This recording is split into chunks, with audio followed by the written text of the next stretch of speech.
দুশ্মন আজকে ষড়যন্ত্র করছে, বাপ ষড়যন্ত্র। ওরা বুঝছে মোবাইলের আসক্তির যুগে চারিদিকে আসক্ত, শাহওয়াত বেড়ে গেছে। শেষ পর্যন্ত দুশ্মন ষড়যন্ত্রের অংশ হিসাবে আজকে পরিকল্পিতভাবে সুনির্দিষ্টভাবে হিন্দু যুবক অসংখ্য যারা মুসলিম মেয়েদের সাথে হারাম প্রেমের সম্পর্ক গড়ে তাদেরকে বেইজ্জতি করছে, ধর্ষণ করছে, ব্যভিচার করছে, ইমানদার বোনকে শেষ পর্যন্ত লাঞ্ছিত করছে। ওরা জানে প্রেমের সস্তা অফার দিলেই কাইট হয়ে যাবে। দোস্ত আমার, বন্ধু আমার, অতএব দয়া করে সুকৌশলে এই কথা প্রচার করা হচ্ছে যে প্রেমের কাছে, ভালোবাসার সামনে ধর্ম টেনে আনা ঠিক না। সবার উপরে মানুষ সত্য, প্রেম সত্য, ভালোবাসা সত্য। আল্লাহ বলছে না বেটা, নবী বলছে খোদার কসম, বিবাহ বহির্ভূত, স্বামী স্ত্রীর ভালোবাসা ব্যতীত, স্বামী স্ত্রীর প্রেম ব্যতীত বিবাহ, ছেলে মেয়ে, নারী পুরুষের যেই কোনো সম্পর্ক, এটা জেনা, এটা জেনা, এটা জেনা, এটা জেনা, এটা ব্যভিচার, এটা ব্যভিচার, এটা ব্যভিচার, এটা বেহায়াপনা, অসভ্যতা ছাড়া আর কিচ্ছু না। বিবাহ বহির্ভূত প্রেম হয় না, বিবাহ বহির্ভূত ভালোবাসা হয় না। ভালোবাসা শুধুই স্বামী স্ত্রী, ভালোবাসা শুধুই কি ওয়াজআলা বাইনাকুম মাওয়াদ্দাতাও ওয়া রাহমা। কোরআন শরীফে আল্লাহ বলছে আমি আল্লাহ স্বামী স্ত্রীর মধ্যে দিয়ে দিলাম ভালোবাসা এবং দয়া মায়া। কোরআন শরীফের আয়াত। আল্লাহ আমাদেরকে হেফাজত করে, হেফাজত করে। কিশোর ভাই, নওজোয়ান ভাই, আরেকটু সচেতন হও, আরেকটু সচেতন হও। এত পাগল হইও না ভাইয়া, এত মাতাল হইও না। যে চাহিদা আল্লাহ দিয়েছেন ওই চাহিদা আল্লাহ পূরণ করবে। ক্ষুধা যিনি দিয়েছেন খাবারের ব্যবস্থা তিনি রাখছেন, তৃষ্ণা যিনি দিয়েছেন পানির ইন্তজাম তিনি রেখেছেন। ঠিক লজ্জাস্থানের চাহিদা যিনি দিয়েছেন হালাল পবিত্র স্ত্রী তিনি ব্যবস্থা রাখছেন। ওয়েট, তুমি অপেক্ষা করো, মিলে যাবে ইনশাআল্লাহ। আমার কথা মনে রাখো, এই দোস্তের কথা মনে রাখো। আমি বলি নষ্ট হইও না, চরিত্রহীন হইও না। আগামীর ইসলামের জন্য, আগামীর কালেমার পতাকার জন্য, মাহাদির পক্ষে লড়বার জন্য, দাজ্জালের বিরুদ্ধে লড়বার জন্য ইমান আমলওয়ালা আখলাকওয়ালা যুবক তোমরা যদি তৈরি না হও, আল্লাহর দ্বীনের জন্য লড়বে কে? কালেমার জন্য লড়বে কে? বাস যুগ যুগ ধরে এটা পরীক্ষিত কথা যে বুজুর্গানে দ্বীন, উলামায়ে কেরাম, আল্লাহওয়ালাগণ বলছেন মানুষের জীবন সবচেয়ে বেশি পরিবর্তন হয়, আখিরাতমুখী হয়, গুনাহ থেকে বাঁচার হিম্মত তৈরি হয়, নেক আমলের প্রেরণা তৈরি হয় সবচেয়ে বেশি আল্লাহওয়ালা বুজুর্গ, হক্কানি, রব্বানি, মুত্তাকি, ওলামা, আহলুল্লাহ, আউলিয়া, বুজুর্গানে দ্বীনের নজরের বরকত, চোখের বরকত। এই আসা যাওয়া, ওনাদের সামনে বসা, ওনাদের দিকে তাকিয়ে থাকা এবং ওনারাও আপনার দিকে তাকানো, এই নজরের বরকতে জিন্দেগি বদলায়, জীবন বদলায়। কারো জনপ্রিয়তা দিয়ে কারো কিচ্ছু আসে যায় না। জনপ্রিয়তা এটা এক ধরনের ধোঁকা। দুনিয়া যেহেতু পুরাটাই আল্লাহ বলছে ধোঁকা, তো এখানের এই জনপ্রিয়তা এগুলো ধোঁকা। আমাল হায়াতুদ দুনিয়া ইল্লা মাতাউল গুরুর। আল্লাহ তাআলা বলছেন দুনিয়ার জীবন ধোঁকা, ধোঁকা সব। এজন্য জনপ্রিয়তা দিয়ে কোনো কিছু আসে যায় না। শুধু শুধু হই হুল্লুর হাঙ্গামা করার কিচ্ছু নাই ভাই। আমারে যদি মনে করেন 1 কোটি মানুষ চিনে, আমার কবরের আযাব মাফ তো, তাহলে আমি এটা দিয়ে কিনবো? আমি এই পরিচিতি দিয়ে কি করব? আমারে যদি 10 কোটি মানুষও চিনে, আপনাদের কারো কবরের আযাব মাফ তো, তাহলে আপনাদের কি লাভ? আমারে না চিনে আপনাকে কি, আপনাদের কি অর্জন এতে? আমারে চিনলে আপনার লাভ কি? আপনি লাফান কি? এই জন্য দোস্ত, এই সমস্ত জনপ্রিয়তা দিয়ে বক্তারও কোনো লাভ নাই, শ্রোতারও কোনো লাভ নেই। বরং ইমান আমলের ভিত্তিতে আমাদের উভয়ের লাভ। সেজদা দিলে আমারও লাভ, শ্রোতারও লাভ। একটা একটা গুনাহ ছেড়ে দিলে আমারও লাভ, শ্রোতারও লাভ। আল্লাহ তাআলার এক এক হুকুমের গোলামি করলে আমারও লাভ, শ্রোতারও লাভ। ইমামেরও লাভ, মুসল্লিরও লাভ। পীর সাহেবেরও লাভ, মুরিদ সাহেবেরও লাভ। এজন্য মূল বিষয় তো এটাই, তাকওয়া। সমস্ত মুমিনের কাছে আল্লাহ তাআলা চেয়েছেন ইত্তাকুল্লাহ, তাকওয়া চেয়েছেন। বারবার কোরআনুল কারীমের মধ্যে আল্লাহ তাআলা এটা বলছেন, ইয়া আইয়ুহাল্লাযীনা আমানুত্তাকুল্লাহ ইত্তাকুল্লাহ ইত্তাকুল্লাহ ইত্তাকুল্লাহ। হে মুমিন, তাকওয়া অবলম্বন করো, তাকওয়া অবলম্বন করো, তাকওয়া অবলম্বন। তাহলে সমস্ত মুমিনের কাছে আল্লাহর চাওয়া তাকওয়া। কি বলেন? তাকওয়া। আমার কাছেও এটা আল্লাহ চাইছে, আপনার কাছেও এটাই চাইছে। হে ইমানদারগণ, এর মধ্যে আমিও অন্তর্ভুক্ত, আপনারাও অন্তর্ভুক্ত, ওনারাও অন্তর্ভুক্ত, আমরা সকলেই অন্তর্ভুক্ত। অতএব আল্লাহ তাআলা আমাদের সকলের কাছে চেয়েছেন তাকওয়া, ইত্তাকুল্লাহ। তাকওয়া কি? তাকওয়া দুই জিনিস, তারকুল মুনকারাত, ফি'লুল খায়রাত। সমস্ত গুনাহ ছেড়ে দেওয়া, সমস্ত আদেশ পালন করা, এরই নাম তাকওয়া। অথবা তাফসীরের মধ্যে এভাবে আছে, তাকওয়া মানে কি? আইয়ুতাআ ফালা ইউসা, সর্বদা আল্লাহ তাআলার আনুগত্য করতে থাকা, কখনোই আল্লাহর বিরুদ্ধাচরণ, নাফরমানি না করা, গুনাহ না করা।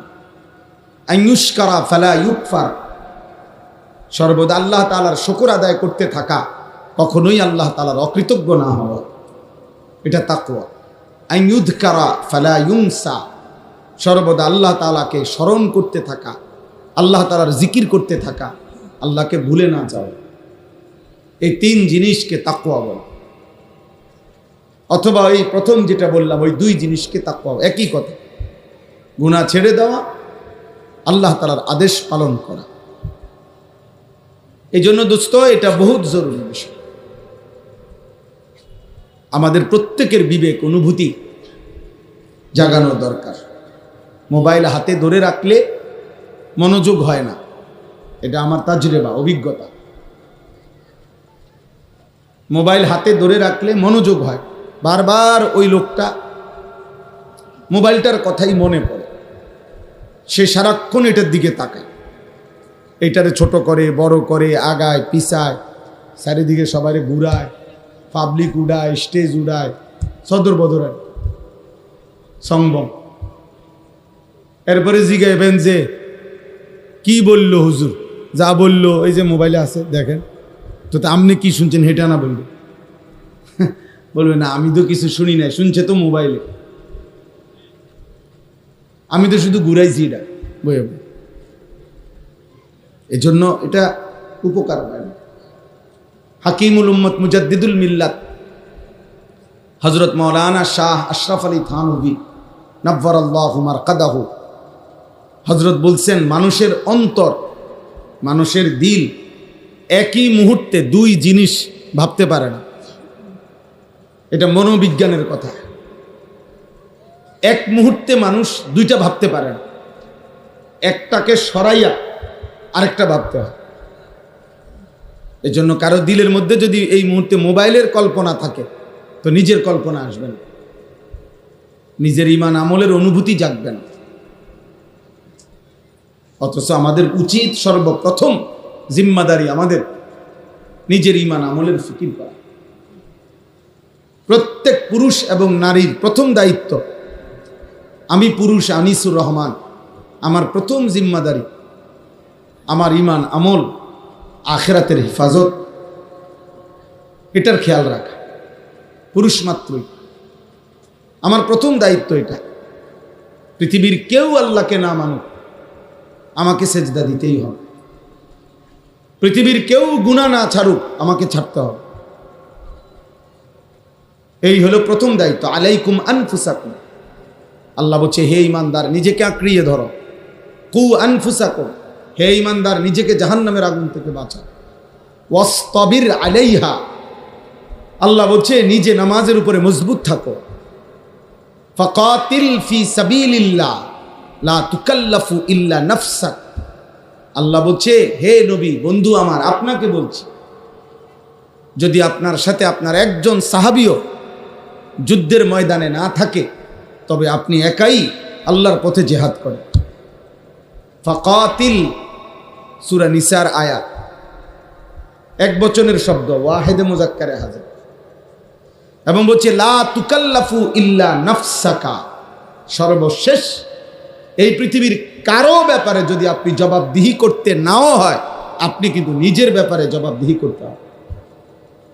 নবীজিকে বলছে, নবীকে, রাসূলুল্লাহ সাল্লাল্লাহু আলাইহি সাল্লামকে আল্লাহ বলছে, বন্ধু আপনার হিসাব দিতে হবে। আপনি আপনার নিজের উপরে, আপনি আল্লাহর হুকুমের আদিষ্ট মুকাল্লাফ। নবীজি সাল্লাল্লাহু আলাইহি সাল্লামের জীবনে একটি যুদ্ধে, হুনাইনের যুদ্ধ, ৮ম হিজরিতে মক্কা বিজয়ের পরে নবীজি সাল্লাল্লাহু আলাইহি ওয়াসাল্লাম এই যুদ্ধটি করেছিলেন। ওই যুদ্ধে ১২,০০০ সাহাবী নবীজির সাথে ছিল, কাফের ছিল মাত্র ৪,০০০। এই একটাই নবীজির জীবনের যুদ্ধ, যেই যুদ্ধে কাফের ছিল কম, মুসলমান বেশি। কিন্তু ওই যুদ্ধে কাফেরদের প্রথম আক্রমণে এমন তীব্র আক্রমণ করছে তারা, মাত্র ৪,০০০। ১২,০০০ সাহাবী একসাথে নবীজির সঙ্গ ছেড়ে দিয়ে যুদ্ধের ময়দান থেকে ছিন্ন ভিন্ন ছত্রভঙ্গ হয়ে গেছে, যে যেদিকে পারছে সরে গেছে আক্রমণের চোটে। কিন্তু তারিখের মধ্যে আছে নবী সাল্লাল্লাহু আলাইহি ওয়াসাল্লাম ওই কঠিন মুহূর্তে ময়দানে, যুদ্ধের ময়দানে একাই আপন জায়গায় দাঁড়িয়েছেন, এক সুতা তিনি নড়েননি, এবং সাহাবায়ে কেরামকে ডাকছেন, আনা নবিয়্যু লা কাযিব আনা ইবনু আব্দুল মুত্তালিব, ফিরে আসো, আমি মিথ্যুক নবী না, আমার উপরে আল্লাহর সাহায্য আছে। তাইলে নবীজি সাল্লাল্লাহু আলাইহি সাল্লাম যদি বলতেন, মাওলা আমার সাথে ১২,০০০ ছুটে গেছে, এই জন্য আমিও ছুটে গেছি, না, আল্লাহ বলবেন, বন্ধু ১২,০০০ সাহাবী ছুটে যাক, আপনি দৌড় দিলেন কেন? আপনারটা বল, হ্যাঁ হেরারটা হেরার রাজি গাম, আপনারটা বল, আপনি দৌড় দিছেন কেন? এই জন্য নবীজি দেখাইছেন যে না, আমি দৌড় দেইনি, আমি আপন জায়গায় দাঁড়িয়েছি। কেন? ফাকাতিল ফি সাবিলিল্লাহ, আল্লাহ তো আমারে বলছে প্রয়োজনে আপনি একাই আল্লাহর পথে যুদ্ধ করবেন। আল্লাহ তো আমাকে বলছে আমি শেষ, আমি আমার হিসাব দিতে হবে।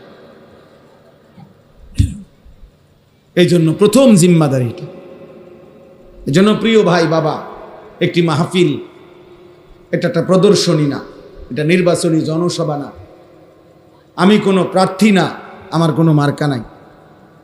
দয়া করে এই জন্য আল্লাহর বাস্তে প্রিয় ভাই আমার, বাবা আমার, শুধু শুধু হুড়াহুড়ি হুলস্থুল না করলে ভালো। আল্লাহর কথা ওলামায়ে কেরাম ধারাবাহিকভাবে বলতেছেন, নিজের জন্য মনোযোগ দিয়ে শুনলে ভালো, শুনলে ভালো।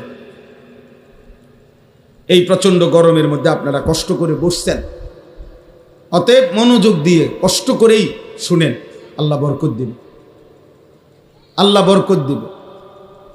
আমি দয়া করে অনুরোধ করলাম, আমরা প্রত্যেকেই নিজের ঈমান আমল আখিরাতের ব্যাপারে আমাদের প্রথম দায়িত্ব, এটা আমাদের ফিকিরে রাখতেই হবে, আমাদেরকে এটা মনে রাখতেই হবে। আমি প্রসঙ্গক্রমে দ্বিতীয় আরো দুইটা বলি। একজন পুরুষ হিসাবে সবাই মনোযোগ দিয়ে শোনো। ১ নম্বর দায়িত্ব হলো আমার নিজের ব্যক্তি, আমি আমার ঈমান আমলের হেফাজত, আমার আখিরাতের ফিকির আমার মধ্যে থাকা চাই, জওয়ান হোক বুড়া হোক। দ্বিতীয় নম্বর হলো একজন পুরুষ হিসাবে আমার দ্বিতীয় পরিচয় হলো আমি একজন অভিভাবক। অতএব আমার অধীনস্থ যারা তাদের প্রত্যেকের ঈমান, আমল, আখিরাত, হালাল হারাম, তাদের ইবাদত বন্দিগির প্রতি নজর রাখা, তাদেরকে ইবাদত, আমল, আখিরাতের ফিকিরে অভ্যস্ত করা, আল্লাহর কসম এটা আমার প্রতিদিনকার দায়িত্ব, এটা আমার নিয়মিত দায়িত্ব। প্রতিদিন হায়াত আছে যতক্ষণ। এই ছেলে, এই অপদার্থ কোথাকার, বের হবে ডান থেকে, বেটা বাইর হবে, এটা ওইখান থেকে একজন শ্রোতা জায়গা দেই, তুমি উঠো থেকে।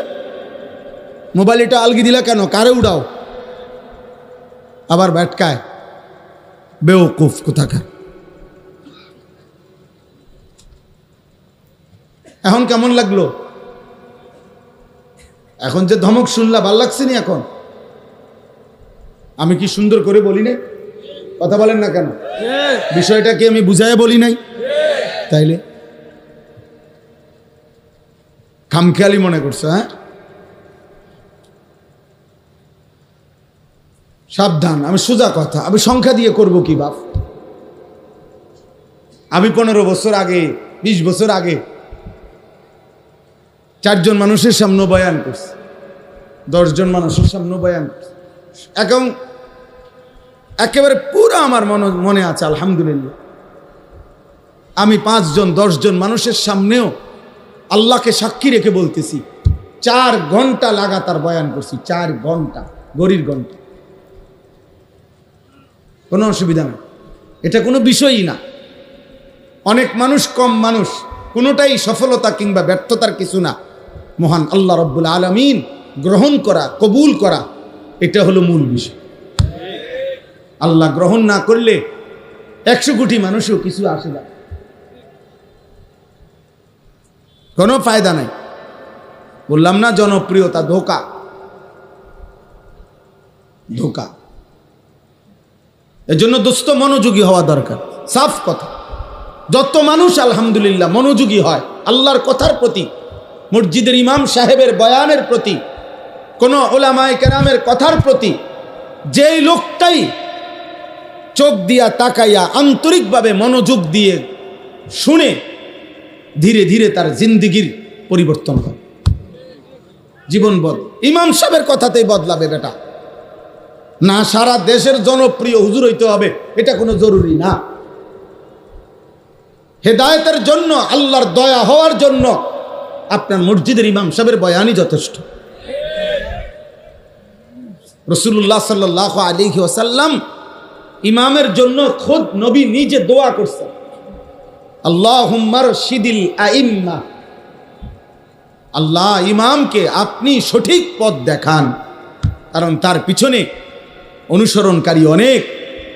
একজন ইমামকে যদি আপনি জান্নাতের পথ, সঠিক পথ দেখান, তাহলে তার পিছনে তার অনুসারীরাও জান্নাতের পথ পেয়ে যাবে। নবীজি দোয়া করছেন ইমামের জন্য। নবীজি ইমামের মর্যাদা তুলে ধরছেন, আল ইমামু দামিনুন, ইমাম জামিন। একজন ইমাম একটি মহল্লার জামিন। জামিন মানে কি? কোন আসামিকে উকিল, অ্যাডভোকেট কোর্টে জামিন করায়, জামিন করায় না, মানে কি? মানে হলো এই বিচারপতি, ম্যাজিস্ট্রেট এই উকিলের তত্ত্বাবধানে এই আসামিকে ছাড়ছে, বুঝাইছে আমনে জামিন। অর্থাৎ এই বেটা যদি বাইজ্ঞা যায়, কোর্টে যদি হাজিরা ঠিকমতো না দেয়, এই সকল বিষয়ে আমনে দায়বা, আমনে জবাব দিবে, আমনে হিসাব দিতে হবে, আমনের হাতে, আমনের জামিনে তারে ছাড়বেন, এইটারে কয় জামিন। অ্যাডভোকেট সব জিম্মাদারি নিছে আর কি, যে আমি এবারে আমার দায়িত্বে নিলাম, ছেড়ে দেন তারে, আমি যতদিন শুনানি চলে বা প্রয়োজন হয় হাজিরার দিন আমি আনব। তাহলে উনি জিম্মাদার, জামিন, এইটারে কয় জামিন। আসামির জামিন হয়েছে মানে ওই উকিল সাহেব জামিন হয়েছে আর কি। ঠিক আল্লাহর নবী সাল্লাল্লাহু আলাইহি ওয়াসাল্লাম যেন বললেন, একটি মসজিদের ইমাম, মহল্লার ইমাম, একজন আলেমে দ্বীন, ওই মহল্লাবাসীর ঈমান, আমল, আখিরাতের জামিন। যেন বললেন যে আমি আপনাদের আখিরাত, পরকাল, ঈমান, আমল এর দায়িত্ব নিলাম, যে ইনশাআল্লাহ আমি আপনাদেরকে আখিরাতের রাস্তা, জান্নাতের রাস্তা সঠিকভাবে দেখাবো। অনেক বড় জিম্মাদার। ইন্নামা জুইলাল ইমামু লিউতাম্মা বিহি। নবী সাল্লাল্লাহু আলাইহি সাল্লাম বলেন, নিশ্চয় ইমামকে বানানো হয়েছে যেন মুসল্লিগণ, অনুসারীগণ তাকে অনুসরণ করে, এই জন্য অনুসরণ করে। এবং এখান থেকে শ্রদ্ধেয় উলামায়ে কেরাম যারা আইম্মায়ে হাজরাত, আপনাদেরও জিম্মাদারি, আপনারা এই পরিমাণ নিজের ঈমান আমলের দিকে, চলাফেরার দিকে আমিও আপনিও নজর রাখবেন, যেহেতু আমাদের দিকে মানুষ তাকিয়ে থাকে, আমাদের থেকেই মানুষ শিখতে থাকে। আজকে একজন আলেমে দ্বীন, আমি মুত্তাকি আল্লাহওয়ালা একজন আলেম, আমাদের সুদন্যপুর মাদ্রাসায় আমার শায়েখ আরিফ বিল্লাহ হাকিমুন নফস আল্লামা মুফতি মুশতাকুন নবী কাসিমি হযরত দামাত বারাকাতুহুমের ইসলাহি মজলিস, আজকে আমি সেখান থেকে আসছি। তো ওইখানে আসরের নামাজের পরে মিম্বরের সামনে অনেক তো সব সাথী বসা, আমিও বসা, একজন আল্লাহওয়ালা আলেমে দ্বীন। তো উনি পানি খাইতে চাইছে, এখন পানির কোনো গ্লাস নাই, কিন্তু 2 লিটারের পানির বোতল আছে, এরকম বড় বোতল, ওই যে ফ্রেশ বা মাম পানির বোতল আছে। একজন ওইটা ওনার হাতে আগায় দিছে, কিন্তু উনি ওইটার থেকে পানি এমনি খাচ্ছে না, ওই যে না গ্লাস কষ্ট করে আইনা দেন। তাই বললাম কষ্ট করে খান। তার উনি একটা সুন্দর আমারে সবক দিছে, মাওলানা আমি এমনি এই পুরা বোতল থেকে এমনি পানি খাইলে এই মানুষগুলো সব দেখবে, আর এটা তাদের জন্য উত্তম মেসেজ হবে না, সুন্দর আখলাক হবে না, পানি খাওয়ার সুন্নত তরিকা হবে না। আমার খুব আশ্চর্য লাগে, মাওলানা সাহেব কি পরিমাণ নজর রাখছে। ছোট্ট হোক বিষয়টা, কিন্তু এটা সবক কিনা, সবক। এজন্য আহলুল্লাহদের সাথে চললে ফিরলে, উঠা বসা করলে, উলামায়ে কেরামের সাথে, মুত্তাকিদের সাথে জীবনে ছোট্ট ছোট্ট অনেক বিষয় শেখা যায়, ছোট্ট বিষয় শেখা যায়। আল্লাহ আমাদেরকে বুঝার তৌফিক দান করেন। অতএব আমরা বললাম যে আমি একজন অভিভাবক, এই কথাটা আমি বলতেছিলাম, মূলত ওইখান থেকে চলে গেছি অন্য কথা। আমি পুরুষ, আমি আনিস, আমার দ্বিতীয় পরিচয় হলো আমি একজন অভিভাবক। অতএব আমার অধীনে যারা, তাদের ঈমান আমল আখিরাতের ব্যাপারে শতভাগ নজরদারি করা, চেষ্টা করা, এটা আমার মৃত্যু পর্যন্ত দায়িত্ব।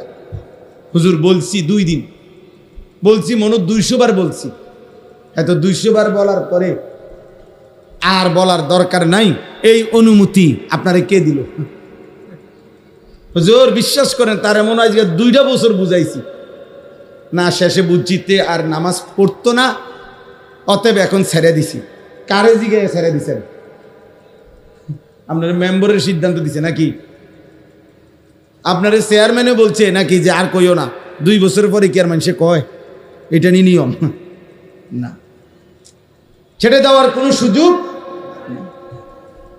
আমার অধীনস্থদের, আমার নিজের ঈমান আমল, আমার আখিরাতের ফিকির, আমার গুনাহ থেকে বাঁচার চেষ্টা, আমার নেক আমল করার চেষ্টা অব্যাহত রাখা, এটা আমার কোন দিন পর্যন্ত দায়িত্ব? হাত্তা ইয়াতিয়াকাল ইয়াকিন, মৃত্যু আসা পর্যন্ত আমার এটা দায়িত্ব।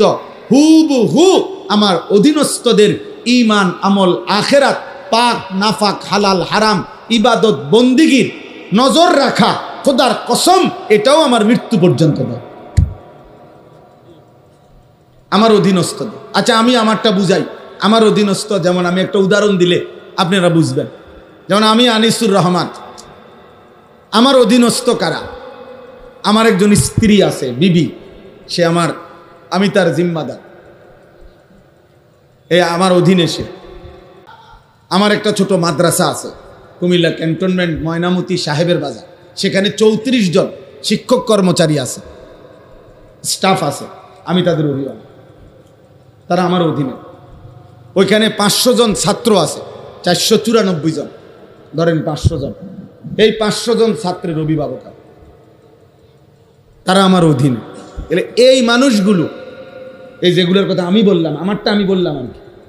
আমি কমপক্ষে এদের ঈমান আমল আখিরাতের ব্যাপারে যত্নবান হওয়া, আমার সর্বাত্মক চেষ্টা করা, আল্লাহর কসম এটা আমার জিম্মাদারি। এখান থেকে একদিনেরও ছুটি নেই, একদিনেরও ছুটি নেই, একদিনেরও ছুটি নেই। এই জন্য আম্বিয়ায়ে কেরাম দেখাইছেন নমুনা। হযরত নূহ আলাইহিস সালাম সর্বশেষ 950 বছর পরেও যেদিন তুফান শুরু হয়ে গেছে, ওনার নৌকা ছেড়ে দিবে তুফান থেকে বাঁচার জন্য, সেদিনও শেষ মুহূর্তেও ওনার ছেলে কেনআন ওই কাফের ছেলেটাকে ইমানের দাওয়াত দিছে, বলতেই থাকছে আর বলছে, বাপ ইমান এনে আমার নৌকায় উঠে আসো।